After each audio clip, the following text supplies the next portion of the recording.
Hey kids, and welcome to the show. Today I'm going to be talking to you guys about something a little more positive after a few videos that have been a little darker, and I apologize for that. But again, this is my blog to my kids, and I want them to know how I'm feeling in real time. So I did want to take a step back and kind of go back to what we try to do here at the blog and this channel, and that is to keep things positive. So I am going to step away a little bit from the debacle that is the government right now and talk about something that put a smile on my face. Now it's a little connected, but just barely. And well, I guess it is connected. About 6 months ago, I reached out to a buddy of mine, just checking up on him, vet friend of mine, and didn't get a response back. Now, we check on our vet buddies all the time, and when we don't get responses back, we always think 22. And remember, the 22 is an organization or a cause by veterans, and what you can do is 22 push-ups a day to remember the 22 on average vets that commit suicide every day. Now, I am unable to do push-ups anymore, unfortunately, because of my shoulder. So I have been working on, I've got a little pull-up bar here in my studio. So between shows, I have actually been working on strengthening my shoulder and doing arm hang. So I'm trying to get to a 22-second arm hang. I am at 11 seconds, full body arm hang. That's a lot. And the more I lose weight, the easier that's going to be. So I digress because it's a really important issue for me. Vets just aren't always okay, and when you don't hear from them, something's usually wrong. Because when we tweak, when our training starts back up, when we start to feel like that rage is building up, that rage that was once a strength has become a liability now. And oftentimes, what veterans do is they kind of step back a little bit and say, you know what, I need to step away. I need to walk away. And that's okay, guys. Girls, walk away. It's so much better to say, you know what, I can't deal with this right now. No matter what situation you're home. 99.9% of situations you're in, if there's somebody screaming at you like a child or something, you can just say, hold up, I'll be right back. Use an excuse. Go to the bathroom, do something. Get yourself some time to breathe. So, I go back to my friend. So I texted him about 6 months ago and didn't respond back, and I just assumed he had changed his number or whatever. It just wasn't his phone anymore. Well, this crap happens over in Afghanistan, and we're still watching the news and stuff, and I continue to text people I know, and I came across his number that I didn't delete, and I said, no, go ahead and text him, and I did. Just texted him, said, hey, is this blank? And immediately I get a text back that says, who's this? Yes, who's this? And I told him, this is such and such from such and such. This is Willie from where we know each other. Anyhow, I'm trying to give him a little operational security here, so I apologize for being vague on who he is. But I said, yeah, it's Willie from blank, and the phone rings. And he says, man, I lost my phone. I lost everybody's phone number. I was having surgery. He's been alone because the VA has failed him. And kind of we failed him. So sometimes that happens. We had a good conversation. We really did yesterday. And it was great to catch up. He was over there. And he's got some stories that makes my heart hurt. And there's a lot of other people like that. So don't ask the vets to tell you what's wrong. They're not going to tell you. Like he said, I don't want people to freaking know what's going on. They don't understand. And it tends to be true. People don't understand if you haven't witnessed it.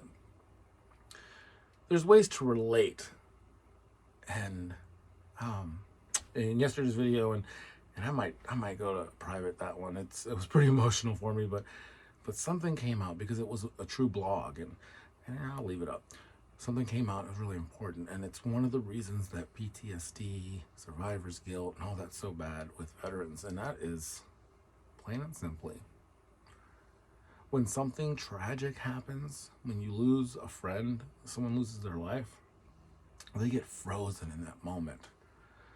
And if you've ever lost someone at a young age, for me, I lost a lot of people. I can go through them, Courtney Wiley, Tom Gerard, Willie Lee, Chris Wilson, and my dad, my grandfather, all within the span of a year. Well, the way I remember them is the way I still remember them.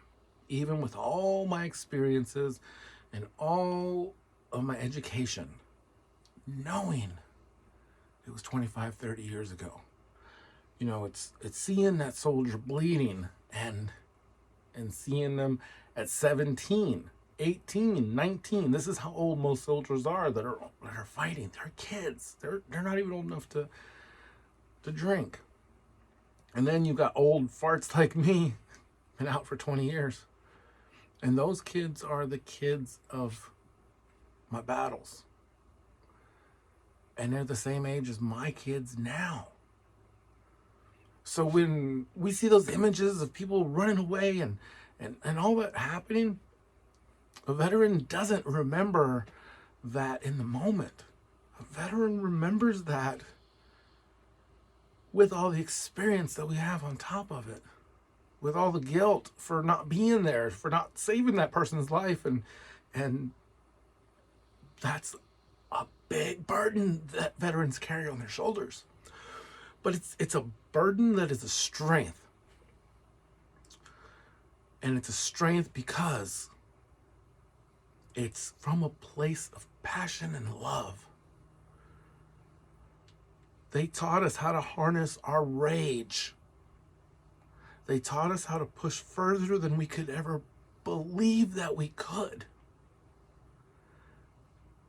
And we still believe that to our dying day. Veterans don't give up. But sometimes they lose the battle. We have to understand that with the veterans, we are seeing those kids. You might not even understand this video unless you're a vet, but I'm going to just repeat that one more time. Because this also happens with a parent, I'm sure. When they lose their child at a young age, the child doesn't age. Not in your mind and your heart, it doesn't age. They don't age. And that soldier that you see on the battlefield, that soldier you see in a hospital room, when they pass, they live eternally within the minds of their battle buddies. In that moment, that 18-year-old that has just given the ultimate sacrifice, and now as a 44-year-old thinking back,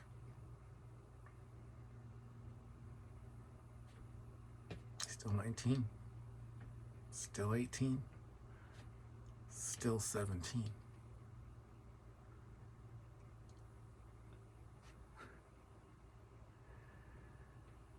It's okay to be sad. It's okay to cry.